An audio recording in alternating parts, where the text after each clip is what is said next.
Hi everybody, this is the Sportsocology Show. I'm your host, Bill Knutson. It's Saturday, June 14th, 2014. Hope you're all having a great weekend, wherever you are. I know I am. Looking forward to doing the show this week. Got a few items on the docket, so I'm going to get right to it. Where should I start? I'll start with a little bit of the NBA. Start with the Heat and the Spurs. Now, as you most likely know, the Spurs are up 3-1, going back to San Antonio for Sunday night's game, 8 o'clock Eastern Time, looking to close out the two-time defending champion Heat, and the Spurs are looking to win their 5th championship in their history. As I'm sure you probably know, I'm rooting for the Heat. I picked the Spurs to win in 7 games because, as I've mentioned before, when the Heat repeated last year, I said they would not three-peat this year.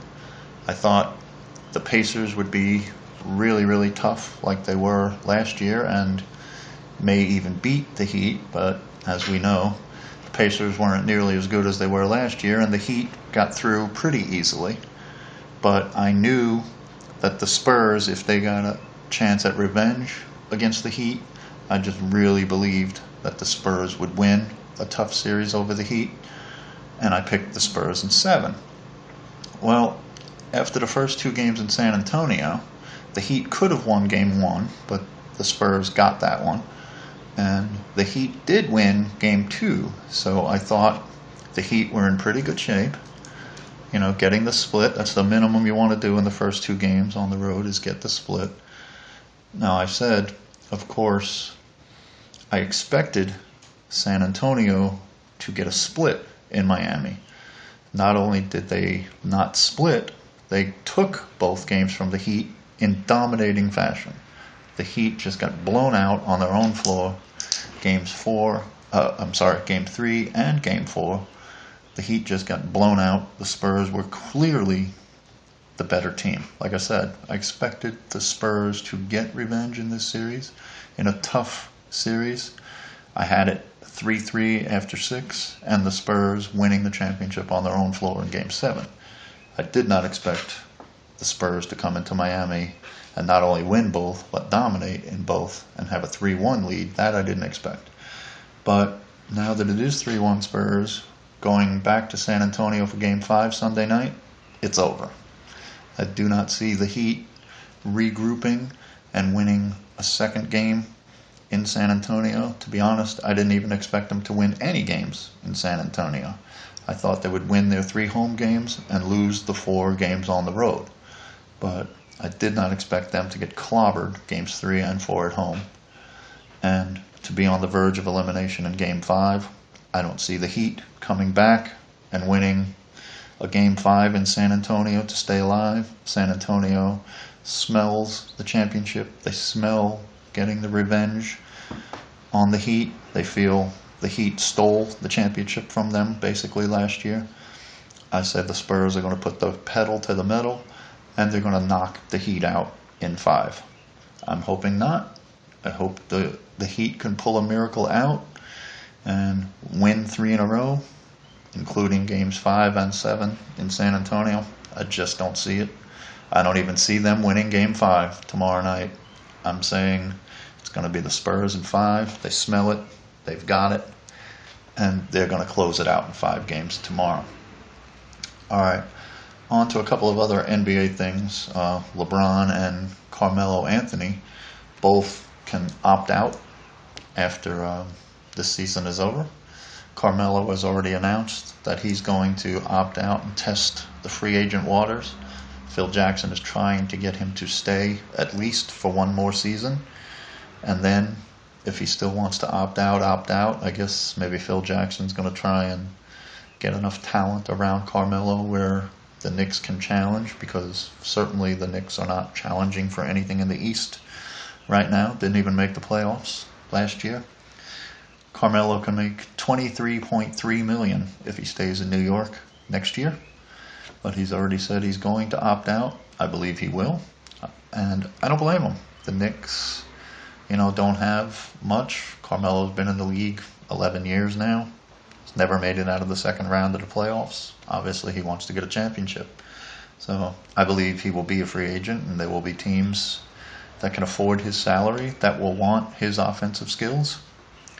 And I don't think he'll be a Knick.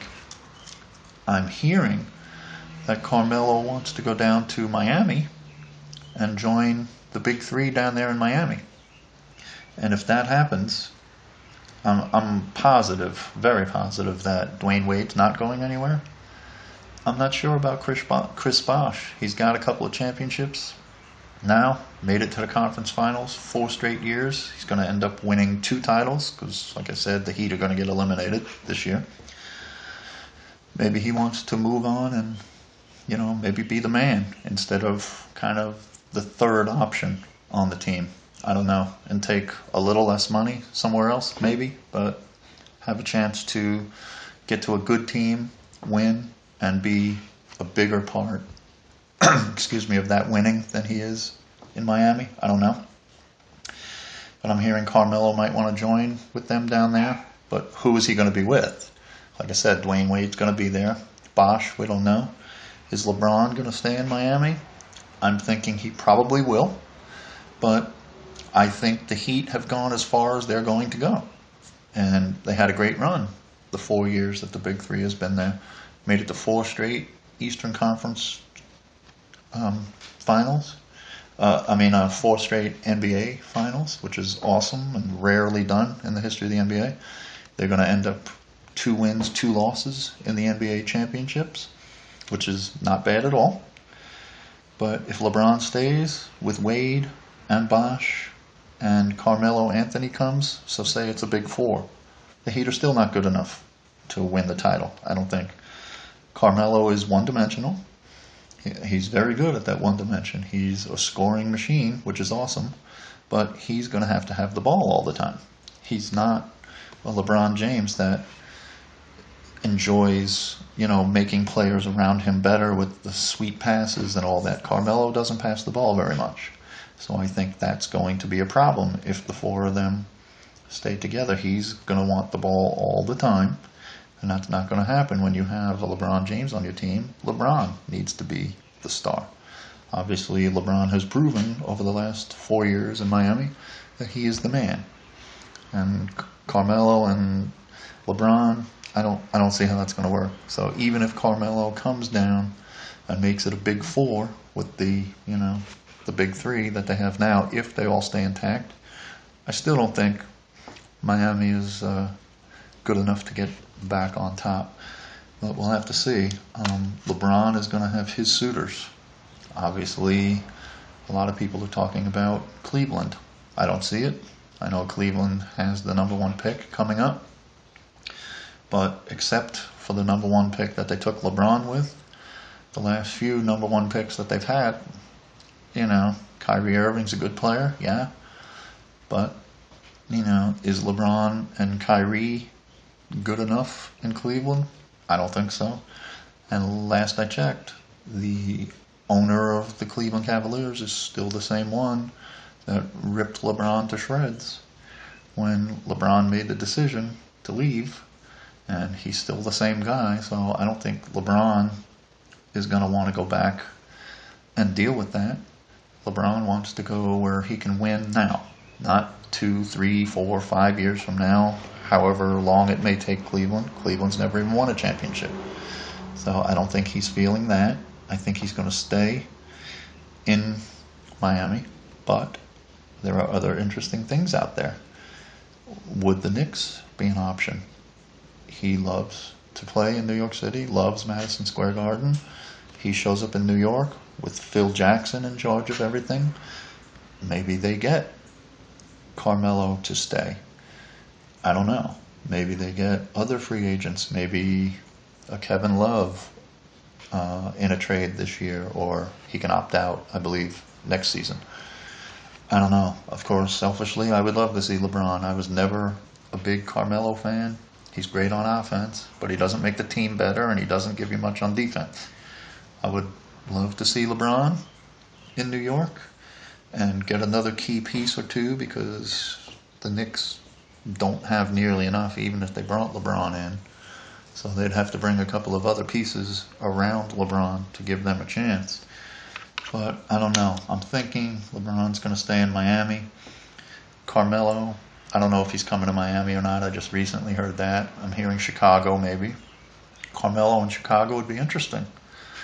If they get Derrick Rose back, healthy, with Carmelo, Joakim Noah, they've got a pretty good squad out there if they get them. And I think Chicago can afford them. I don't know exactly what their salary cap is, but, normally the big market teams figure out a way to pull these things out. But I don't know what Carmelo and LeBron are going to do. Really not sure. Just a quick NFL note, but Chuck Noll, the legendary Pittsburgh Steelers coach from the 70s, when the Steelers dominated the 70s, winning 4 Super Bowls in 6 years, which still, to this day, has never been done in the Super Bowl era. I know the Patriots in the early 2000s, they won 3 out of 4, but they didn't win 4 out of 6. The Steelers are the only ones that have done that. It was really those Steelers of the 70s when I was a little kid watching football. I've always been a Giants fan, New York Giants fan growing up in New York, but it was really the Steelers of the 70s playing against the Raiders and then a couple of Super Bowls against the Cowboys, those kind of things. It was really the Steelers of the 70s that I enjoyed watching and rooted for them to win all their Super Bowls, and Chuck Noll was the driving force behind that great team, one of the greatest teams of all time. Maybe the Steel Curtain is the best defense. I don't know. You can argue with them, maybe the 85 Bears, 86 Giants, maybe the Purple People Eaters with the Vikings, or the Rams defensive line, the Fearsome Foursome with Merlin Olsen and Rosie Greer and Deacon Jones and those boys. But Chuck Noll passed at the age of 82, so the football world is in mourning, and especially Pittsburgh, all the great things he did for them. But, I was sad to hear that too, because, like I said, I really grew up watching him and watching those great Steelers teams, and really got me to be a huge football fan, the huge football fan that I am. So rest in peace, Chuck, and thanks for all the great things that you brought to the NFL. Now, I want to end the show on a National Hockey League note. I watched all 5 games of the LA Kings, New York Rangers, and Stanley Cup Finals. It ended last night, and you look and you see, well, the Kings knocked out the Rangers in 5 games, so what was the big deal? Well, all 3 games in Los Angeles, including last night, were in overtime. 2 of them were in double overtime, including last night's clinching win. So you look and see 4-1, wasn't that competitive, but it easily could have been the Rangers skating around with the cup with a 4-1 victory. They lost a game in overtime, game 1. They lost game 2 in double overtime, and they lost game 5 last night in double overtime. And those are all exciting because overtime's obviously sudden death. You score, you win. So last night, you're going through overtime. Rangers have to score a goal to stay alive. If the Kings score, they not only win the game, but they win the Stanley Cup. And the guys were just flying back and forth. Both sides, shots hitting the post, hitting the crossbar. There were, I think it was game 4, a couple of pucks that stopped right on the goal line that could have easily gone in and ended the game or changed the momentum of the game. Last night, as I'm up till 12:30 a.m. Eastern time, watching the end of this fabulous series, and like I said, pucks are hitting the post, hitting the crossbar. Great saves by Jonathan Quick of the Kings, Henrik Lundqvist of the Rangers. Both of the goalies were standing on their heads, doing everything they could to keep their teams in. And finally, almost 15 minutes into the second overtime, the Kings finally score, and win the championship. But it was one, I live in Atlanta, Georgia now, so hockey's not a big thing down here. On 2 separate occasions, Atlanta has had National Hockey League teams. Way back in the day, they had the Atlanta Flames, and just recently the Atlanta Thrashers. And, I used to see a lot of Thrashers games, and the arena would be only half full. And when it was full, the only time it was full was like when the New York Rangers came in, or the Detroit Red Wings, or, or the Blackhawks from Chicago. And it seemed like there were almost as many fans rooting for the opposition as there were Atlanta Thrashers fans, and it was really sad. I mean, you go to Madison Square Garden in New York, they're Ranger fans.